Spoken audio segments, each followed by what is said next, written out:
Current affairs. భారతదేశం నేడు సర్దార్ వల్లభాయ్ పటేల్ 148 జయంతిని పురస్కరించుకొని జాతీయ ఐక్యతా దినోత్సవం జరుపుకుంటుంది. రెండోది, ప్యారిస్లో జరిగిన ఒక వేడుకల్లో లియోనల్ మెస్కో తన కెరియర్లో 8వసారి బాల్కన్ డి ఓర్ను గెలుచుకున్నాడు. మెస్సీ కరీం బెంజిమా తర్వాత బహుమతి విజేతగా నిలిచాడు. గత సీజన్లో అతని ప్రదర్శనకు అవార్డు లభించింది.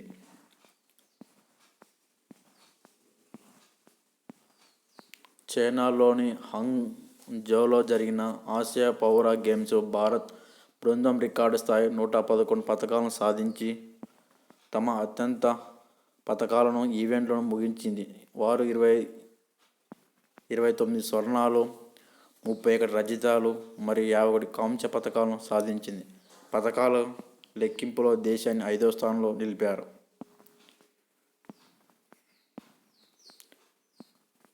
టాటా గ్రూప్ దేశీయ మరియు ప్రపంచ మార్కెట్ కోసం భారతదేశంలో యాపిల్ ఐఫోన్ ఉత్పత్తిని ప్రారంభించింది. ఇది విస్ట్రోన్ కార్ప్ యొక్క బెంగళూరు ప్లాంట్ను 125 మిలియన్ కొనుగోలు చేయడం పూర్తి చేసిన తర్వాత టాటా భారతదేశం యొక్క మొట్టమొదటి స్వదేశీ ఐఫోన్ తయారీదారి దాన్ని చేసింది.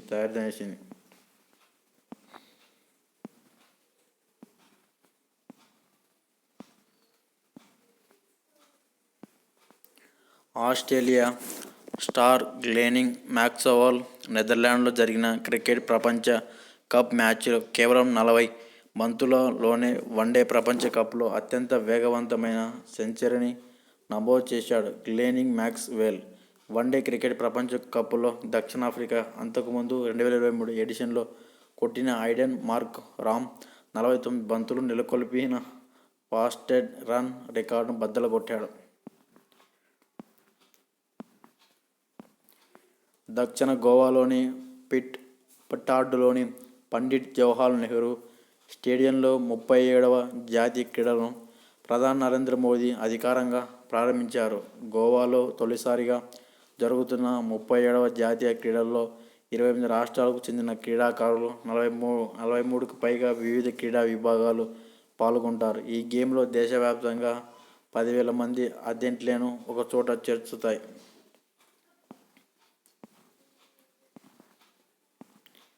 ఈరోజు దేశవ్యాప్తంగా విజయదశమి లేదా దసరా పండుగను జరుపుకుంటున్నారు. ఈరోజు గాంధీనగర్లో కలోలా IFFCO స్థాపించిన భారతదేశం మొట్టమొదటి liquid non ammonia phosphate DAP ప్లాంట్ను కేంద్ర హోంమంత్రి అమిత్ షా ప్రారంభించారు. నేడు ప్రపంచ పోలియో దినోత్సవం. ప్రపంచ అభివృద్ధి సమాచార దినోత్సవాన్ని నేడు ఐక్యరాజ్యసమితి UN జరుపుకుంటుంది.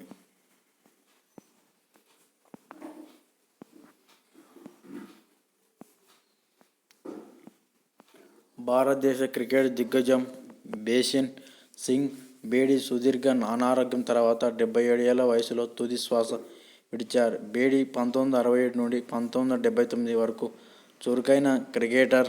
భారతదేశపు తరపున 67 టెస్టులు, 266 వికెట్లు పడగొట్టాడు. దేశవ్యాప్తంగా మహానవమి జరుపుకుంటున్నారు. ఇది తర్వాత topic. Project 50B class guided missiles destroyer Imphal యొక్క 3వ స్టెల్త్ డెస్ట్రాయర్ను ముంబైలోని Mazagon dock ship builder limited Indian నేవీకి అప్పగించింది. 4వ ఆసియా పారాలింపిక్ క్రీడలు చైనాలో హంగ్జౌ నగర్లో జరుగుతాయి.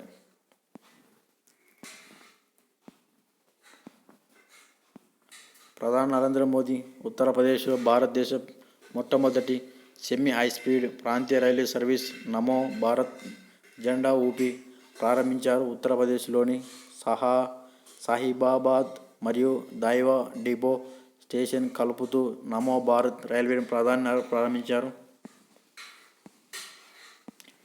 భారతదేశం యొక్క ప్రతిష్టాత్మక అంతరిక్ష యాత్రలో మొదటి మహిళ అయిన శ్రీహరికోట నుండి ఇస్రో యొక్క మొదటి మానవ అంతరిక్ష యాత్ర మిషన్ గగన్యాన్ కోసం మానవరహిత పరీక్ష విమానం నేడు బయలుదేరింది.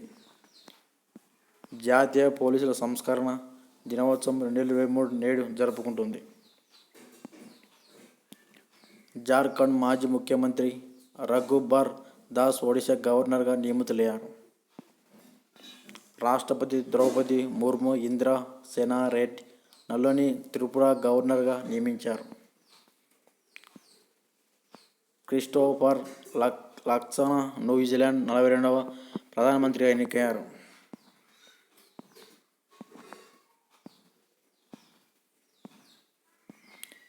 రాష్ట్రపతి ద్రౌపది ముర్ము న్యూఢిల్లీలో 69వ జాతీయ చలనచిత్ర అవార్డును ప్రదానం చేశారు. పుష్ప ది రైజ్ చిత్రానికి గాను అల్లు అర్జున్ ఉత్తమ నటుడిగా అవార్డును అందుకున్నారు. గంగాబాయ్ కతియావాడికి ఆలియా భట్ మరియు మిమికి కృతా సేనాన్ ఉత్తమ నటి అవార్డు పంచుకున్నారు. Waheeda Rehman Dada Saheb Phalke life time achievement award అందుకున్నారు. భారతదేశం 2040 నాటికి చంద్రునిపైకి వ్యోమగామిని పంపాలని లక్ష్యంగా పెట్టుకుంది. ప్రధానమంత్రి నరేంద్ర మోడీ 2035 నాటికి అంతరిక్ష కేంద్రానికి సంబంధించిన ప్రణాళికలు కూడా సూచనలను అంతరిక్ష శాఖ జారీ చేశారు. గ్లోబల్ హంగర్ ఇండెక్స్ 2023లో భారతదేశం 120 దేశాల 111వ స్థానంలో ఉంది. భారతదేశం 28.7 స్కోర్ను కలిగి ఉంది. ఇది తీవ్రమైన ఆకలిని సూచిస్తుంది. నవరాత్రి ఉత్సవాలు దేశవ్యాప్తంగా మరియు విదేశాల్లో మతపరమైన ఉత్సవాలు మరియు ఆనందంతో ప్రారంభమయ్యాయి. రాజ్యాంగం స్థానికులకు గుర్తించాల్సిన ప్రతిపాదనను ఆస్ట్రేలియా శనివారం నిర్ణయాత్మకంగా తిరస్కరించింది. లాస్ ఏంజల్స్ జరిగే 2028 గేమ్లో ప్రోగ్రాంలో చేర్చడానికి అంతర్జాతీయ ఒలింపిక్ కమిటీ యొక్క ఎగ్జిక్యూటివ్ క్రీడను ఆమోదించింది.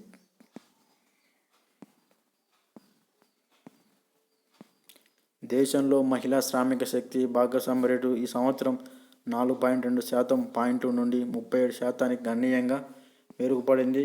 Statistics and programme implementation ministry తన periodic labour force survey report 2023 విడుదల చేసిన డేటాలో ఇది వెల్లడైంది.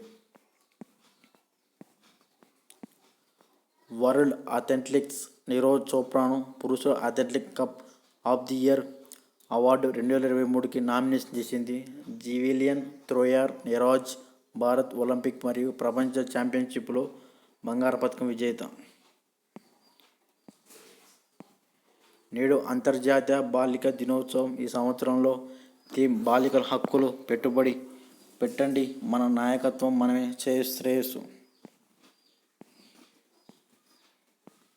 భారతదేశం బ్యాటర్ రోహిత్ శర్మ ఐసీసీ ప్రపంచ కప్ 2023లో ఢిల్లీలో ఆఫ్ఘనిస్తాన్ జరిగిన మ్యాచ్లో క్రిస్ గేల్ను అధిగమించి ఫార్మాట్లో అత్యధిక అంతర్జాతీయ స్పీకర్స్ రికార్డును బద్దలు కొట్టాడు. West Indies batsmen Chris Gayle 553 sixers, 550 ఇంగిల్స్ సాధించాడు. దాన్ని రోహిత్ కేవలం 473 ఇంగిల్స్లో అధిగమించాడు. మిజోరాం, ఛత్తీస్గఢ్, మధ్యప్రదేశ్, రాజస్థాన్ మరియు తెలంగాణలో అసెంబ్లీ ఎన్నికలు వచ్చే నెల 7 నుండి 30 మధ్య జరుగుతాయి. మొత్తం 5 రాష్ట్రాల్లో డిసెంబర్లో 3న కౌంటింగ్ జరుగుతుంది. Harvard university professor Claudia golden 2023 Nobel economics బహుమతిని గెలుచుకున్నారు. ఆర్థిక శాస్త్రవేత్తలో నోబెల్ మెమోరియల్ ప్రైజ్ 2023 అధికారికంగా ఆర్థిక శాస్త్రంలో ది సర్వీసెస్ రిక్స్ బ్యాంక్ ప్రైజ్ను అని పిలుస్తారు. క్లాడియా గోల్డన్ మహిళా లేబర్ మార్కెట్ ఫలితాలపై మన అవగాహనగా మెరుగుపరిచేందుకు గాను అందించబడుతుంది. చైనాలో హోంగ్జా ఆసియన్ గేమ్స్లో భారత బృందం 20 మంది స్వర్ణాలు, 38 రజతాలు మరియు 41 కాంస్యాలు, 107 పతకాలు రికార్డు స్థాయిలో తన ప్రచారాన్ని ముగించింది. ఈరోజు వైమానిక దళ దినోత్సవం జరుపుకుంటారు. ఆఫ్ఘని ఆఫ్ఘనిస్తాన్లో నిన్న పశ్చిమ నగరంపై హెరత్కు 40 కిలోమీటర్ల దూరంలో 6.3 తీవ్రతతో సంభవించిన భూకంప తర్వాత బలమైన భూకంపాల వల్ల మరణించిన వారు సంఖ్య 2000కు పెరిగింది. ఇప్పటి వరకు పాలస్తీనా మిలిటెంట్ గ్రూపు హమాస్ శనివారం ఉదయం ప్రారంభించిన అపూర్వమైన దాడి తర్వాత ప్రారంభమైన తాజా వివాదంలో ఇజ్రాయెల్ మరియు పాలస్తీనా రెండిట్లో దాదాపు 500 మంది మరణించారు.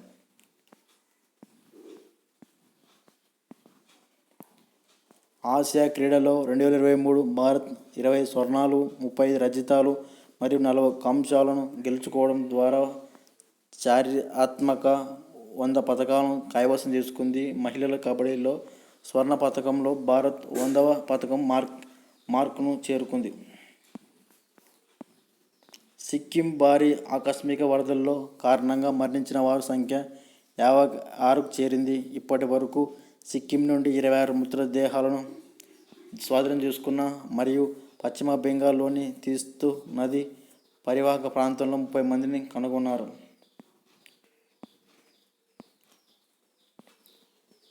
పాలస్తీనా మిలిటెంట్ హమాస్ గాజా స్ట్రిప్ నుండి రాకెట్ దాడులను ప్రారంభించిన తర్వాత ఇజ్రాయెల్ డిఫెన్స్ ఫోర్స్ IDF ఈరోజు స్టేట్ ఆఫ్ వార్ అలర్ట్ ప్రకటించింది.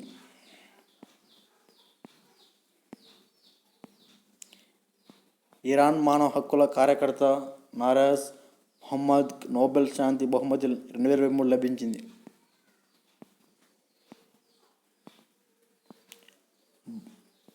భారత పురుషుల హాకీ జట్టు ఫైనల్లో 2018 ఛాంపియన్ జపాన్ అధిగమించి దేశ చరిత్రలో 4వసారి బంగారు పతకాన్ని గెలుచుకుంది. 2018 ఛాంపియన్ జపాన్ 5-1తో ఓడించడానికి భారత్ పూర్తి ప్రదర్శనతో ముందుకు వచ్చింది. వచ్చే ఏడాదికి జరిగే ప్యారిస్ ఒలింపిక్ కూడా భారత్ నేరుగా భర్తీ ఖాయం చేసుకుంది. RBI రెపో రేటును వరుసగా 4వసారి 6.5% వద్ద యథావిధంగా ఉంచింది. భారత్ సంతకు చెందిన ప్రొఫెసర్ డాక్టర్ జోయిత్ గుప్తా నెదర్లాండ్లో జరిగిన ఒక వేడుకల్లో వాతావరణ మార్పుల రంగంలో చేసిన కృషికి గాను డచ్ సైన్స్లో అత్యున్నతమైన స్వానోజ్ బహుమతిని అందుకుంది. ప్రపంచ సెరెబ్రల్ పాల్సీ దినోత్సవం నేడు జరుపుకుంటున్నారు. నార్వేజియన్ రచయిత మరియు నాటక రచయిత జోన్ ఫాస్ 2023 సాహిత్యంలో నోబెల్ బహుమతిని గెలుచుకున్న వారు చెప్పలేని వాటికి గాత్రదానం చేసి అతని వినూత్న నాటకాలు మరియు గద్యాలకు అతనికి అవార్డు లభించింది. ICC క్రికెట్ ప్రపంచ కప్ 2023 భారతదేశంలో నేటి నుండి ప్రారంభమవుతుంది.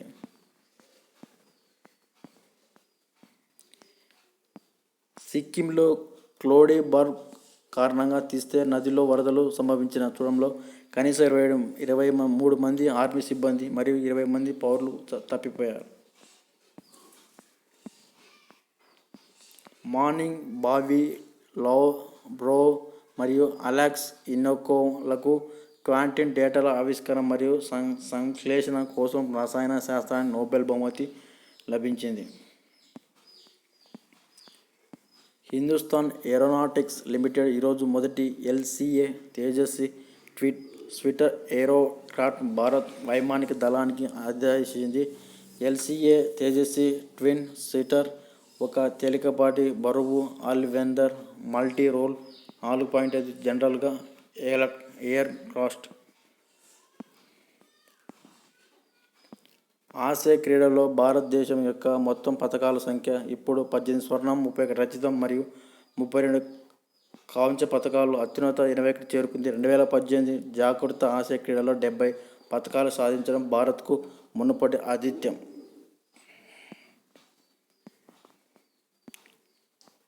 పదార్థాలు ఎలక్ట్రానిక్ డైనమిక్స్ అధ్యయనం కోసం కాంతి యొక్క ఆటో సెకండ్ పోల్స్ను ఉత్పత్తి చేసే ప్రయోగాత్మక పద్ధతులు కోసం royal Swedish academy of science ఈరోజు పియర్ ఆగస్టిన్ ఫ్రెనాక్స్ క్రౌజ్ మరియు అనే ఎలో హాలియర్కు 2023 ఫిజిక్స్ నోబెల్ బహుమతి అందజేసింది.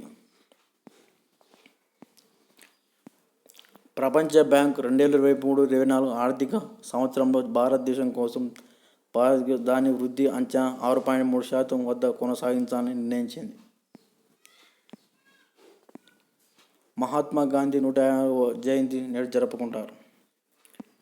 బీహార్ ప్రభుత్వం తన కుల ఆధారిత సర్వే ఫలితాలను బహిరంగపరిచింది. బీహార్ జాతీయ ఆధారిత గణ అని కూడా పిలుస్తారు. జనాభా లెక్కల ప్రకారం 13 కోట్ల జనాభా షెడ్యూల్ కులాలు 19% పైగా ఉండగా, షెడ్యూల్ తెగలు 1.68% ఉన్నాయి.